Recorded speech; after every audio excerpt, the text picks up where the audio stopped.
One of my clients is getting incredible long-term SEO results from the work that we've done over a year ago on their website's SEO foundation. And I want to bring you behind the scenes and kind of walk through the decisions that we've made that I think are really translating into this long-term success.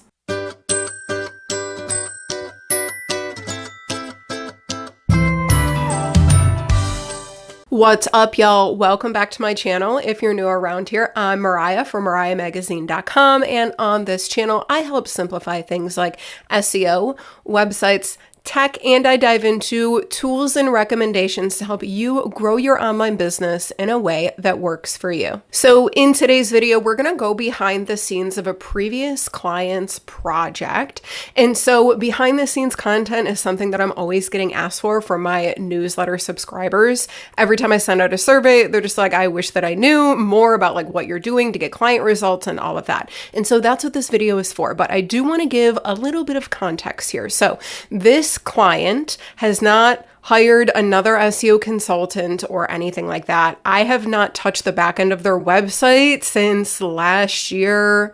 August, I think, is when we wrapped it up, 2024. And so all of these results are basically from the website SEO foundation and the consulting that we did within our time frame for our project. And so I even touched base with the client like a couple months ago, and I was like, hey, like, how is everything going? I'm seeing really good results take off. And she was like, I haven't really done anything to keep the momentum moving that you've told me to do. So all of this is literally from the decisions and the changes that we made within our project. Okay. And so here's the other thing. Like I said, I haven't touched this website or anything in over a year. And so their SEO is not perfect. There are things that I would definitely change if I got to roll up my sleeves and kind of get back into this project. But I think showing you the data and explaining the decisions that we made can maybe connect the dots of what you're missing if you're not getting SEO results for your own website, for clients' website, or things like that. So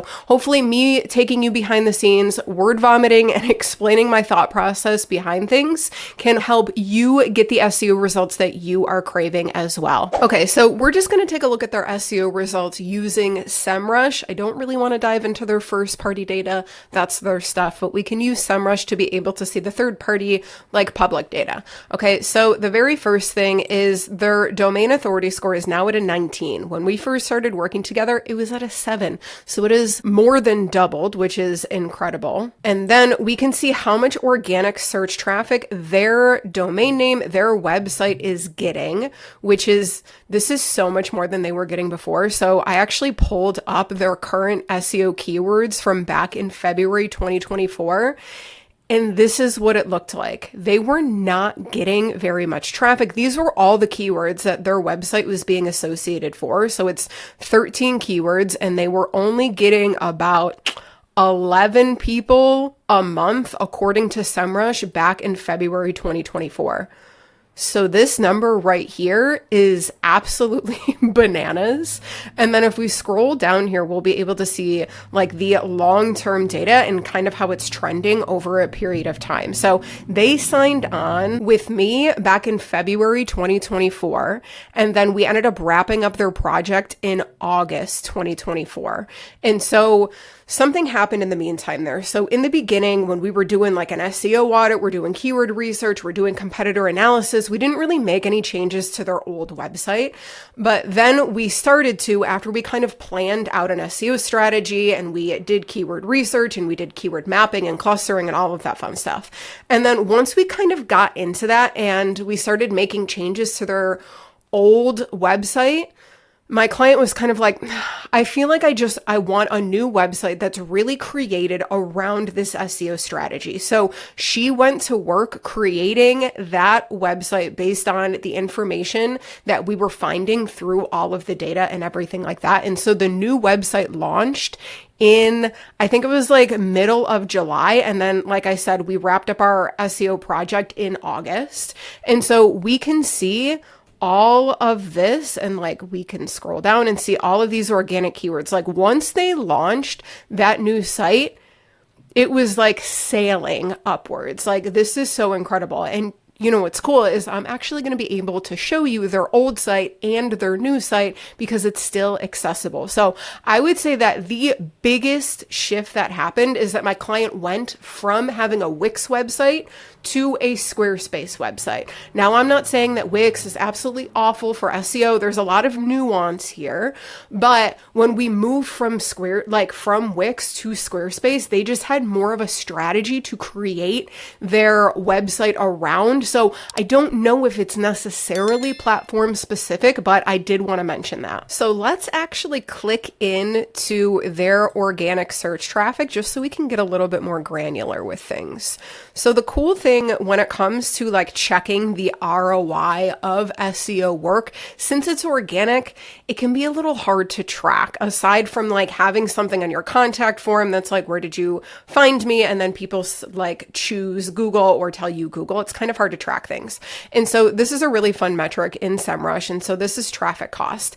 If this client was to pay for all of this organic traffic on a monthly basis, it would cost over $14,000. So that's pretty cool. And that's like a really cool like ROI metric that Semrush gives you if you want to be able to track things. So if we scroll down a bit, we can start to see the data on a more granular basis based on keywords. So we can see the keywords that they're being found for over here. And then we can see how much traffic that keyword is driving to this specific page on their website. So if we scroll, we'll be able to see that it's mainly the homepage of their website that is getting most of the traffic. And to be honest, like that makes sense because the homepage of your website is usually like the biggest authority page. It's kind of like the most important page because it's like the jumping off point. It's the overview. It's the umbrella. When cold leads are coming to your website, your homepage should be the jumping off point to get them to where they need to go. And so it makes sense that if somebody is, they don't know that DLH screen print is like the screen printing shop that they want to work with. It's like, yeah, take me to their homepage so I can learn more about their business and what they got going on. But then if we keep scrolling, we'll also see other pages show up here. So we have a custom printed canvas tote bag and screen printed t-shirts and hoodies. These are very specific services pages that are also starting to now be associated with keywords. And so we can see the position right here for those. So unfortunately, my client is not on page 1 for those keywords, not yet, but they're at least starting to be associated with these keywords, which is kind of like the first problem that you have to solve. Okay, so you can see that it's mainly services pages and mainly their homepage that's showing up for all of these keywords. I'm interrupting this video really quick because I created something super awesome and I want to share it with you. So if you need help planning out your SEO keywords for your blog posts, for your product pages, for your homepage, for any page on your website, then definitely check out my SEO keyword planner. It's a 5-page editable workbook created in Google Sheets that will help you brainstorm, organize data, and strategize your keywords accordingly. I include tips, best practices, and examples to help you get started. Click the link in the video description below to check it out. So knowing all of that data, now let's see how the old version of their website looked. Okay, so they actually still have it on Wix, so I can click around and show you. So we initially made changes to this version on Wix. And so we ended up adding like target keywords up in here. We added their location right in there. And then I had my client kind of build out content for their homepage, because where a lot of people go wrong is like their homepage, they forget how important it is. And they forget that like a lot of the times when you're getting traffic from SEO, it's traffic coming from people that don't know you yet. It's a cold audience, so we have to give them more context. And so I remember that was something that we really had to work on, and my client went in adding all of this extra context to the homepage, which was great. But this is essentially how the homepage looked on the old version of the site. And then you can see up here in the nav menu, we have 2 services pages listed. We have a contact page, an about us, a work with us, and inquire. So let's take a look at what the homepage of their new website on Squarespace looks like now. So as you can see, we still have the target keyword, we still have the location and all of that, but she really went in here and added so much more context, so much more visual aspects, because they do screen printing. It's a very visual service. And so we just have context. We have some accordions here with some extra information. We have the services listed. So that's a huge thing. We have a whole bunch of reviews and testimonials. So this is how she's able to build trust with that cold audience that doesn't really know them yet. And if we scroll down, then we have the footer and all of that. But one of the biggest things that we did on this new version of the website is the services. We created separate pages for all of these services. And so doing this is really how we're able to get associated with all of these different services page keywords. Even if the services pages themselves don't get connected to the keyword, like in Semrush here, even if the services pages don't get directly connected, that's okay. Having the services pages on the site now is training the Google bots. It's training the AI bots. It's giving more context, not only to the search engines, but to users that are finding your website from SEO. And now let's compare the old version of the services pages to the new version of the services page, because it's not good enough to just have like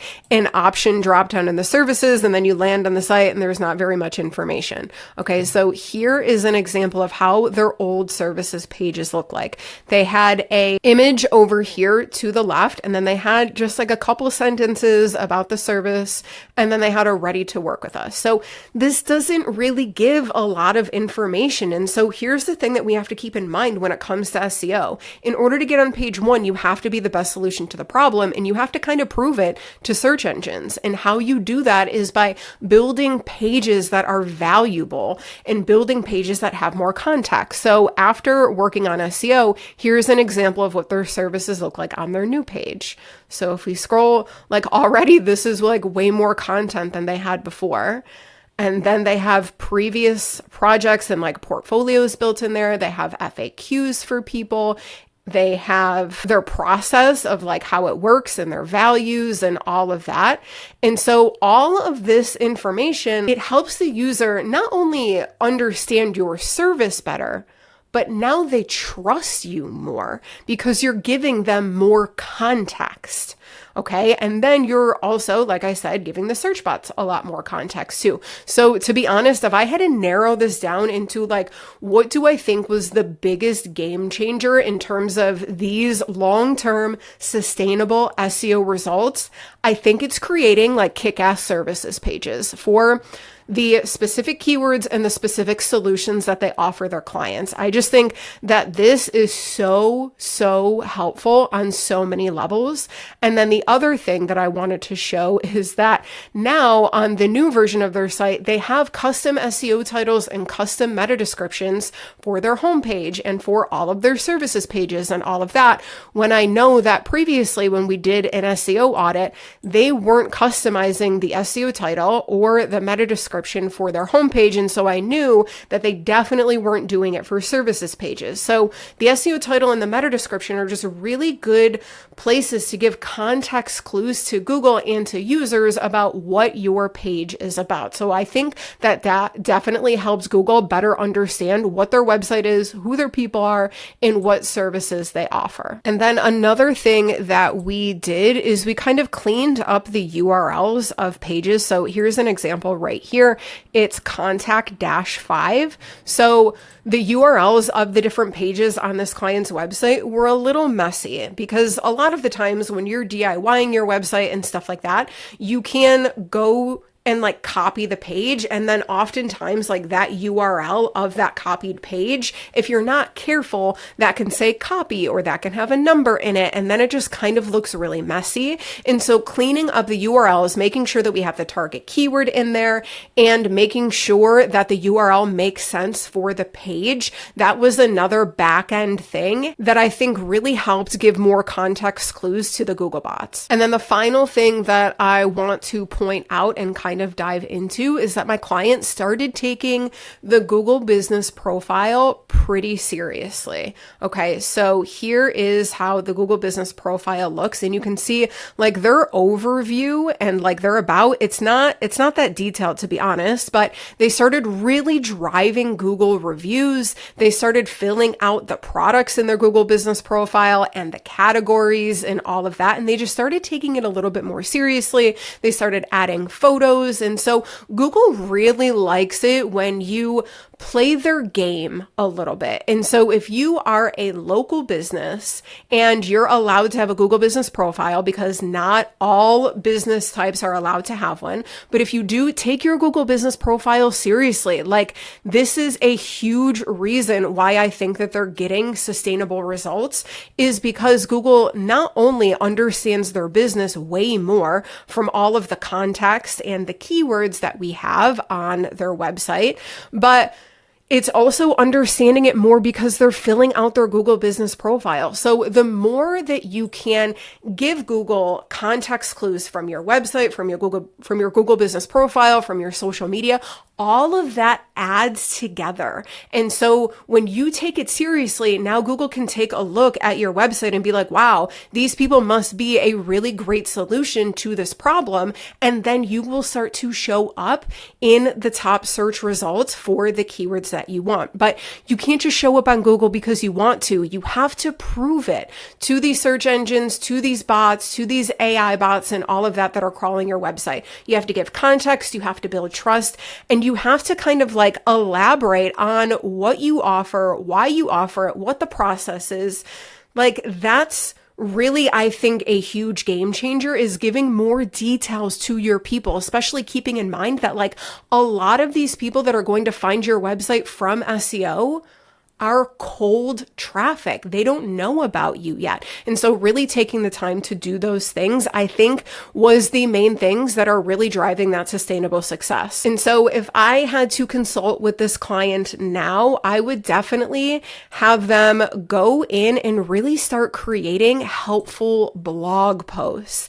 I think that like creating very specific blog posts that kind of tie back into the solutions and what they want to be known for, and linking back to these services pages. Man, interlinks are so powerful for SEO, especially with AI and how AI is kind of crawling these websites. So if I wanted my client to keep that momentum going and kind of keep growing in the way that they're growing, that's the suggestion that I would have. But overall, that's behind the scenes and the decisions that we've made, the things that we fixed, and all of that. So hopefully seeing how everything kind of played out and the difference between their old website and their new website, hopefully you're inspired to make changes on your website so that you can start building SEO momentum. So that's it for today's video. If you guys found this video helpful, give me a really quick thumbs up. The simple thumbs up does go a long way in letting the YouTube algorithm know that my video is helpful, and therefore hopefully pushing it out to more people that also might find it helpful. And if you enjoyed this style of video, more of like a behind the scenes deep dive into data and client projects and all of that, then definitely leave me a comment below the video. I use your comments, your feedback, and your suggestions in order to inspire new videos on this channel. And if you're not already subscribed to the channel, what are you doing? Hit that subscribe button, turn on bell notifications, and I will see you in the next video. If you made it to the end of this video and you're just getting started with DIY SEO, but you want some help navigating the process, then definitely consider downloading my free roadmap to successful SEO. The free SEO guide dives into what SEO is, why it's important, and how search engines work, along with my 6-step process to improving your SEO and your rankings. And then finally, I dive into the 3 tasks that you can start doing today to get the results that you want from Google. If you want to go ahead and snag this for yourself, then you can click the link in the video description box below, or you can head over to my website at mariahmagazine.com/roadmap to download your own copy.